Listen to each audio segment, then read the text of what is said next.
The Frogs are dancing. They will be taking on the winner of Arizona State and Nevada late on Friday night. We'll break it all down next on Locked On Horned Frogs.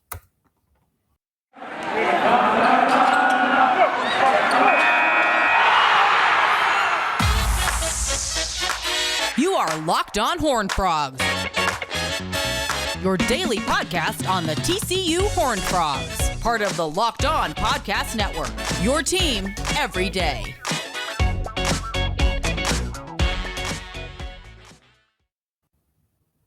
It is Locked On Horned Frogs. I'm Steven Simcox. Would love if you would subscribe to our YouTube channel. You can also find us wherever it is you get your favorite podcast in its audio form. It is time for March Madness, and TCU is dancing. And I got this stat today from Colin Post, and I do think it's significant.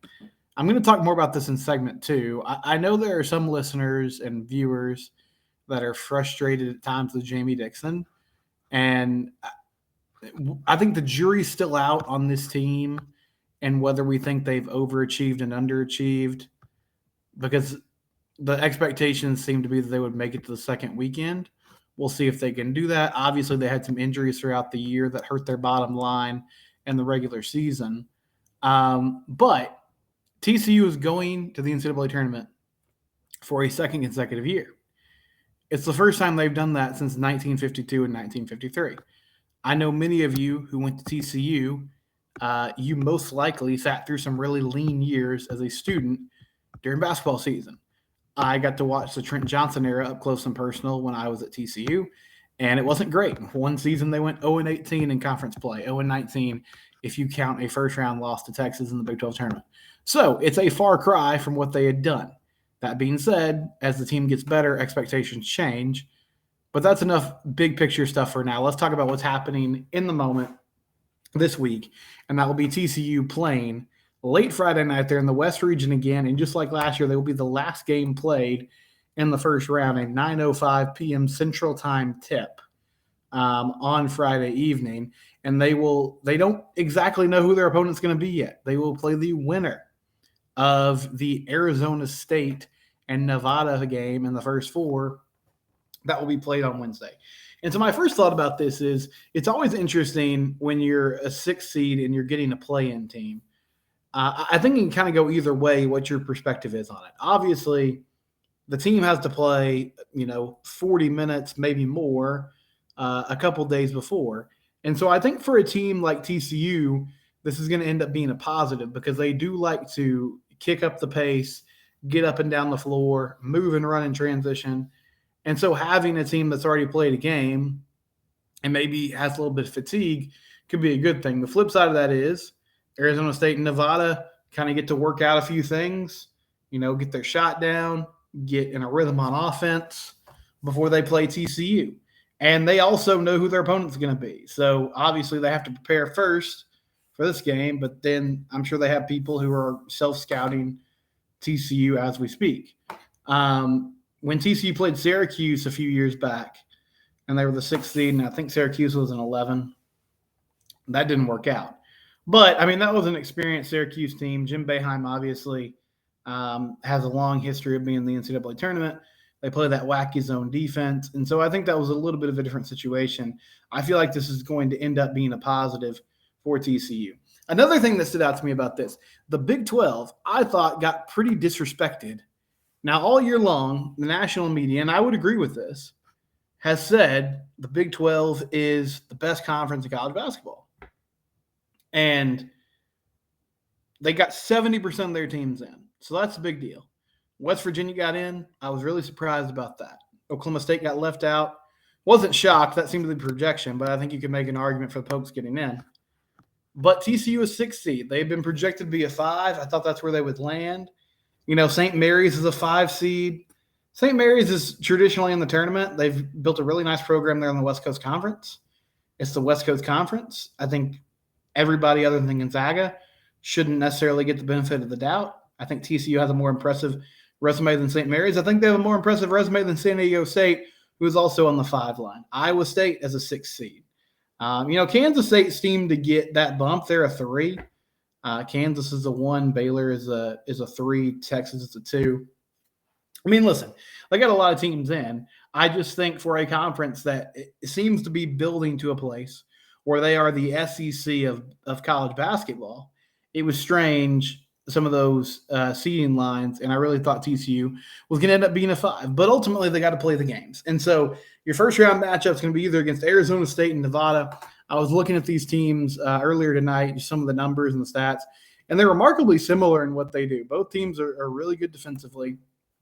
Arizona State, they're going to try to slow the game down and play at a snail pace and defend. Now, Desmond Cambridge Jr. is their leading scorer. He also leads the team in steals. He's got 13 points a game, almost averages 2 steals per game. Warren Washington is legit 7-footer in the middle. He's from California originally, but he's 7 feet tall, blocks a lot of shots. He's their leading rebounder, coming in at about 7 rebounds per game. The team shoots 41% from the field, 31% from 3, 68% from the free throw line. They are like TCU in that regard. Would not be a pretty game from the charity stripe, at least, based on those projections and based on those numbers. Arizona State gives up 67 points a game. They average around 70 points a game. Had some impressive wins, but for the most part, it seemed like when they went up against really good teams in the Pac-12, UCLA, Arizona, teams of that ilk, they lost, and they typically weren't super competitive. On the other side, Nevada, Gerard Lucas is their leading scorer with 17 points a game. A little bit more of an offensive firepower on that team. Kenyon Blackshear is averaging 14.5. Will Baker, their center, has 13.5. Baker's a good player. Can score on the inside, can also step out and hit some jump shots from Austin, Texas. He's a 7-footer as well. So good size on both these teams. Nevada has lost 3 in a row. They're not coming in playing super well. Arizona State lost in the Pac-12 tournament, but they had a better end to their season. Nevada sort of limping in as they come into the first 4 here. Arizona State 1.5-point favorites. If I had to predict, I would say I think that's going to be TCU's opponent on Friday night. And with those big men that I mentioned, I know a lot of people are going to say, man, this is where TCU misses Eddie Lampkin. And let me just, I know that's a fact. Like, they do miss his presence on floor. But I think it's also fair that we say, if we're getting fully engaged, all in, what we saw against Arizona last year, that version of Eddie Lampkin, then yes, they're going to miss him significantly. He's also a guy that he was playing about between 18 and 21 minutes a game. I mean, this was not the player that we saw at the end of last season. However, I get it. He's another big body that you can throw out there. He's a good rebounder, and they're going to miss his depth. Xavier Cork had a really rough game against Texas in the Big 12 tournament. Against either of these teams, he's going to have to be better. They're probably going to try to go small with Jacoby Coles. Jacoby's going to have to find a way to do his best and defend, and also bring those guys outside and make them pay, and be somebody who can score at different levels of the offense. But ultimately, I think the situation with Eddie was at a point where he just wasn't playing super well. His availability was always in question. So, yeah, they're going to miss him, but the version of him that we saw for most of this year is not what we saw last season. Now, the second round for TCU, if they get there, would most likely be against Gonzaga, who has to play Grand Canyon in round 1. West region's really tough. Kansas is the 1 seed. Gonzaga coming in at 3. UCLA the 2.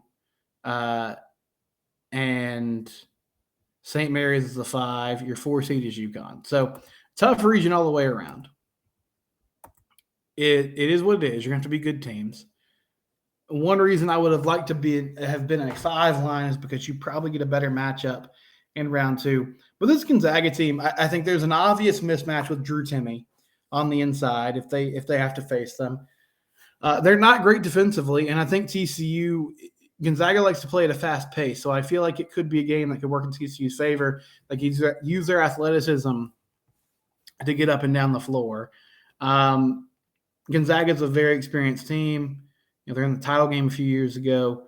They're not going to be intimidated. They're not going to back down. It's a tough round 2 matchup. It's a tough draw. At the same time, if you're going to make it to the second weekend, if you're going to play for a long time in March, you have to be good teams. So why not start in the round of 32, First, you got to get there, though, and that means you got to beat either Arizona State or Nevada. Coming up next, I do want to talk big picture more about TCU basketball.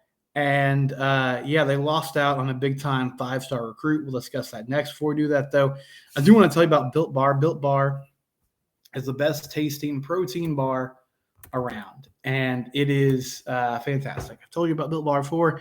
I frequently eat it for breakfast. I have a stash in my office. So sometimes if I need a mid-afternoon snack or something during the day, I can go up there and grab a Built Bar, and there we go. I love it. Great flavors. The churro flavor is my favorite, and it's real ingredients. It's real chocolate. It's real stuff. It's not that fake health stuff that you're like, okay, this is only 100 calories. It doesn't taste good. It doesn't really do anything for me, but it's a healthy snack, and I need to do that more. If you have a resolution to be healthier, Built Bar is a great place to start. You can go to BuiltBar.com and make an order today. You can also find them at your local Sam's Club if you have a membership there. Built Bar, best protein bar around. Again, that's BuiltBar.com, proud sponsor of the Locked On Network. All right, so I've told you guys for the past few weeks, TCU basketball had an intriguing opportunity. Dennis Evans, a 5-star recruit, he originally had signed with Minnesota. Minnesota basketball had a tough season. He asked out for his national letter of intent. And then TCU had been recruiting him for a long time, so they're suddenly back in the mix along with Louisville and others. Evans is committed to Louisville. Sort of an interesting path he's on. Louisville also coming off a really tough season in the ACC. But I find this fascinating. I think there is and some people, I didn't address it really directly when it happened. There were some people on YouTube who commented, some listeners who commented and said, in the midst of a frustrating time for TCU basketball at points this season that they were ready to move on from Jamie Dixon. And I think it's a really intriguing conversation because a few years ago, during the COVID 2020 season, was also sort of like, man, I feel like we've kind of hit our peak, our ceiling with Jamie. This thing seems to be going downhill. It might be time to move on. And then he flipped the roster over in the transfer portal, paired a lot of talented guys along with Mike Miles. They made the tournament last year. They're in the tournament this year. I know the season's been frustrating at times. I know that they've had injuries, which have hurt them. They've also lost some pretty inexplicable games. I think it's weird that for a veteran group, they're so up and down and herky-jerky, and it's been kind of one game they're great, one game they're not. I think the Big 12 was really tough. I also feel like it's not insane to say, can we get a team that could, do better than 9-9 in conference play? As much as I complained about that 6th seed in segment 1, it is also a factor of going 500, even if it's a really tough conference, going 500 in conference play. I would say this for our listeners and viewers. I would say practice patience here with Jamie. He's put together. Now, this speaks to how historically bad TCU basketball has been, but he has put together 2 of the best seasons in the history of TCU basketball now back-to-back, even regardless of what happens Friday. I think they win that game, but we'll see.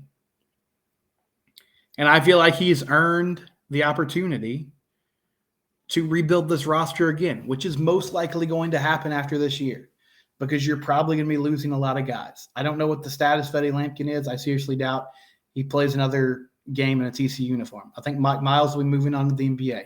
I think Damian Ball will be moving on to professional basketball. Chuck O'Bannon's out of eligibility. Emmanuel Miller, I'm not sure. He's got a decision to make. I feel like Jacoby Coles could be a nice centerpiece for next year. I like the potential he has. PJ Haggerty, talented. He'll be a sophomore next year, a redshirt freshman. Got a few players coming in from the high school ranks that are intriguing. I think they're going to hit the transfer portal hard. It might be a rebuilding year, but I want to see now what he can do with a revamped roster, because he did that once and he did it well. All that being said, I know that, there's his teams typically are going to play really good defense. They're going to try to swarm you defensively. Now, this team is different in the way they play with a fast pace and get up and down the floor. That's not really Jamie's calling card. But let's practice some patience here. I think he's earned the right to have another act. a few more seasons to see what this roster looks like in a few years to turn it over. I do think it's concerning that they're not hitting on some of these elite talents at the high school level. But I also read a really interesting article the other day on ESPN.com about how most of the leading scorers in the country that are newcomers are coming from the transfer portal. Things are changing. Unless you are, put in elite basketball program here, North Carolina, Duke, I think Baylor's starting to get this way, Kentucky, where you're just nabbing top 50 elite type of guys out of high school year after year, then you're having to get new talent and refurbish your roster and change your roster over through the transfer portal. Now, TCU had a chance to add a piece last year. They didn't really do it. I think that is an indictment on this coaching staff. At the same time, though, they've made it to the tournament. I want to see what they do there, and I think they've earned the right to have another chance to work through this roster again, turn it over, and come into a new era of TCU basketball and what that looks like. So I would just say, careful what you wish for. I know there's frustrations. I know it's tough when it looks like there's kind of a ceiling or a cap on the program. However, we're coming off a really good 2-year run. Let's see what's next for TCU basketball after that. And that'll start with what they can do in March over the next few days. When we come back, I want to wrap things up and talk some TCU baseball. I also want to talk about FanDuel, though. FanDuel, the best sports betting app around, the official betting partner of the NBA. And right now, though, it's NCAA tournament time. Thursday and Friday, 2 of the best days of the year in sports. You're not going to work. I'm already planning on posting up at a sports bar and working remotely on Thursday and Friday. Basketball all day long. You got your brackets. You got your picks. Go to the FanDuel app. Start betting. Figure out these lines. You got some first 4 games on Tuesday and Wednesday. You don't know a thing about these teams. Get emotionally invested by putting your money down. You can go to FanDuel.com/lockedon and take advantage of their no sweat first bet deal. Up to $1,000 in bonus bets if you just simply put $5 down. It's one of the best times of the year to be a sports fan. We have NCAA Tournament. We have the World Baseball Classic and Major League Baseball on the way. We got NBA playoffs coming up. You can bet on money lines. You can bet on prop bets. You can bet parlays, same-day parlays. You can go crazy with it, get wacky with it, see if you get lucky, see if you win. FanDuel, you love sports. You know sports. It's a great day to be a sports fan. FanDuel, it's where the game starts. All right, so TCU baseball, tough midweek loss to UTA in I believe that was an 8-7 final. They lost the Mavericks. They turn around. They play San Diego this weekend at Lupton and ended up taking 2 out of 3, which we call that a successful weekend. Baseball is about winning series. That's what it's about. You win series, and that's a winning weekend. That's a winning week. Overall, they go 2-2 this week, but on Friday, just an absolute stinker of a game. Now, this happens sometimes in baseball. It was their second loss in a row. It wasn't pretty. They fell 14-2 to the Toros. Ryan Vanderhei, you could tell from the jump, did not have his best stuff, did not have control, did not have command. He ends up going 3 innings, 5 hits, 7 runs, 6 of those earned, 3 walks, did strike out 5. I mean, he knows how to miss bats. He knows how to get guys out. But really tough day for the transfer from Kansas. His first bad start of the year. And so, sometimes you blow a tire out there on the mound. Now, Jax Traeger, underrated superstar of the weekend, might have saved the weekend by going 5 innings, only 5 hits, 1 run, 1 earned. And you might say, who cares? They lost 14-2. Yes. But it was a team that was dealing with a thin bullpen. Garrett Wright's out. Luis Rodriguez was reported to be out. He actually pitched on Saturday and Sunday and got to save in both games and was really good. But Luke Savage was not available. So thin weekend with the bullpen. Jack Schrager came in there and saved some arms, allowed TCU to reset and get after it throughout the rest of the weekend. They come back on Saturday. They win 3-1. Cole Klecker was fantastic. 7 innings, 2 hits, 1 run, 1 earned, 1 walk, give up a home run, and that was it. Had a perfect game going into the 5th, had a no-hitter going on into the 6th, was throwing strikes, working fast. I'm a real big fan of the freshman, and he looked a lot more comfortable in his second collegiate start after – he did fine against Louisville. Wasn't bad, gave up 3 runs, labored a little bit, but got it done. And Luis Rodriguez came in, and in 2 innings, he gave up no runs, only 1 hit, struck out 4, looked really good. And from a hitting perspective, Braden Taylor had a home run in the first inning, gave TCU a 1-0 lead. Elijah Nunez had a nice single on the right side that scored Luke Boyers. Trey Richardson had a single in that game as well with 2 outs in the 8th inning. That pushed that lead to 3-1, which was big. They needed that insurance run. And then today, TCU comes back and they win 5-4. Cam Brown, not his best day, was having some control issues. Frogs gave up a run in the 2nd inning.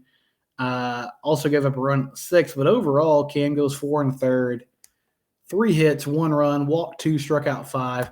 I thought he battled through some tough situations. And I'll say I feel like Cam's grown a lot in the last few months to a year, I guess. Really starting in the regionals with that starting against Louisiana. When he has a bad inning, not everything hits the fan anymore. He was a guy that would really implode at times last season when stuff started to go downhill. And this year he's fought through some tough situations. Did it against Florida State a few weeks ago when he gave up 2 runs in the first. Didn't go real long today, but was able to get it done. Been all but 2 2/3. He looked good. Gave up a couple of runs, but I don't think that really told the full story. And then Luis Rodriguez came in and got the last out and got the save. So overall, a good weekend. At the plate, this team is still struggling. And in situational hitting, they're really struggling. With runners on third and less than 2 outs. Had a situation today. Austin Davis struck out, and then Elijah Nunez grounded out. A couple days ago, had 1st and 3rd with nobody out and could not find a way to score.